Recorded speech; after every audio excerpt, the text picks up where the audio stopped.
The video cut. We're back. Voltage regulator switch or plug is right there. Plug everything. The gaskets, if you can't get a hold of them, use a sealant. My trick with a sealant is to apply a thin layer on both sides, this side and on the inside. Let it sit before you tighten the bolts so that it creates a better seal for you.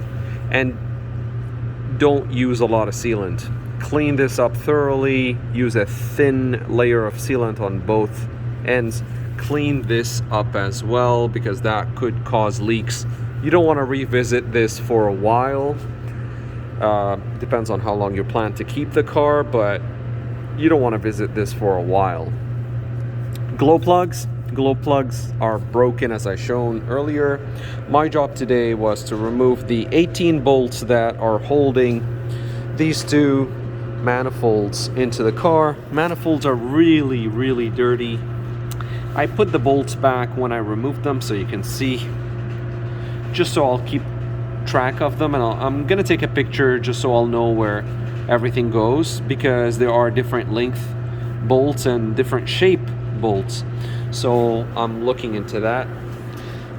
This one I put it in here on purpose because it actually goes into the back of the manifold, and I was working, as you can see it goes there, but working at the on the back of the car. I'm gonna leave it here for reference. Working on the back of the car, I was trying to reach into it. Imagine this was coming out of here, and I was trying to reach it. It was just impossible to put it back. It was just gonna fall into the back of the engine, into the abyss that's there. I've already lost one gasket for the EGR, which is gonna drive me crazy before I find it, but I will have to find it.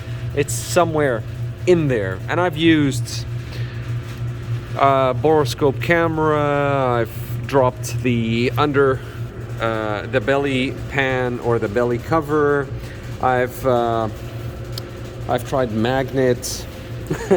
Anyway, what you're gonna need to do for this job specifically is a 6mm hex with any sort of extension. I put in this screwdriver in there, a 6mm, a 6mm extended, and a magnet. You're not gonna need any power tools. It's just useless. They were basically cheerleaders for this job. It's good old elbow grease. You'll be able to take them out. There are some bolts that interfere or that will be very challenging to take out. For example, this one here, it goes, of course, doesn't want to reveal its secrets, the v10 TDI. It's right there. That one, I just reached in with the Allen key. I put it at a certain angle, and then I basically, might as well illustrate. What I did was the following. I made this. I got it at an angle where I can put the screwdriver or the 6mm hex on it, and then I just cracked it open in this direction. Once it opened, I removed the screwdriver and I just continued working my way.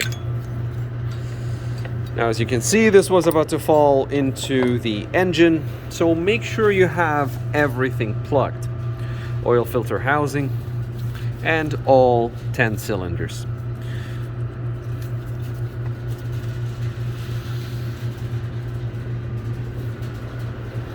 $18 bolts in total. Just tools and basic tools and good old elbow grease. This has probably opened 30% of the bolts. This has opened about 50% of the bolts. So as you can see, there is no special tools whatsoever. You might want to get a compact set wrench or ratchet with a small extension and a 6mm. That works to your advantage. And the ratcheting action is just going to make your life easier. That extended 6mm.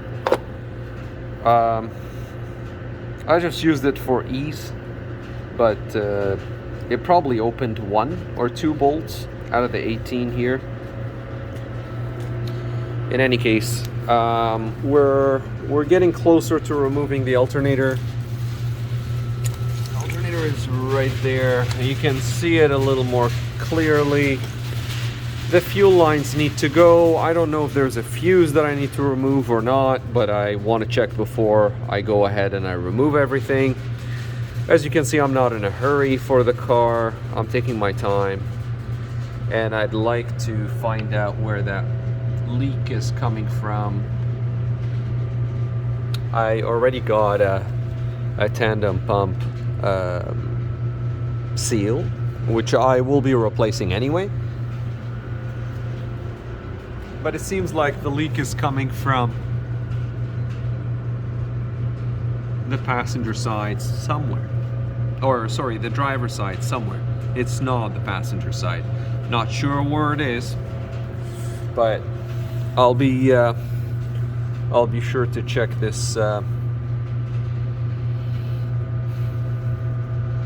this oil pressure connector there. There seems to be a kink on this wire. Oh no, it's just a sleeve. I think I'll conclude for the day. Just one last note. These are 5mm. Here, there's 4 of them. Make sure you remove this one first, which is right there. It goes into here. Otherwise you won't be able to take this out, and you have to watch out. There's a gasket at the bottom. I'm going to be using a gasket maker just to be on the safe side to install. We'll continue the tear down into the next couple of days, and hopefully we'll get the alternator in time to put it back, get some new batteries, and hopefully start her up. All right, we'll see you on the next video.